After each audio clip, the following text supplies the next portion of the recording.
ওরে বাপ রে বাপ, জল ঢালার কি ধুম, এত ভিড়, এত ভিড়ের মাঝে আমি মহাদেবের মাথায় জল ঢালবো কি করে? সব না খেয়ে এসেছে না, সব খেয়েই চলে এসেছে। দেখে তো মনে হচ্ছে সব খেয়ে এসেছে, যেভাবে সেজে গুজে এসেছে জল ঢালতে।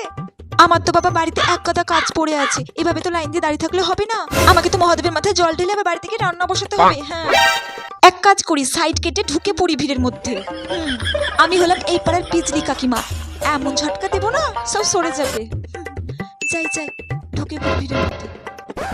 হ্যাঁ, এই আপনি কোথায় ঢুকছেন? একদম ঠেলাঠেলি করবেন না। কি আপনি তো এখানে ছিলেন না? আপনি কোথা থেকে? এই সরো তো, আমি এখানে ছিলাম। কে বললো আমি ছিলাম না? আমি এখানেই দাঁড়িয়েছিলাম, আমি এখানে দাঁড়িয়েছিলাম। আপনি পিছনে যান, একদম আমাকে ঠেলবেন না। আবার ঠেলছেন, সরে যান, সরে যান বলছি। কিসের কিসের, সরে যান তুমি, আমি আগে দাঁড়িয়েছি।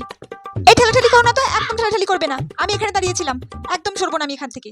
ঝগড়ুটি মহিলা, আমি ঝগড়ুটি মহিলা? কি আমাকে ঝগড়ুটি বলা?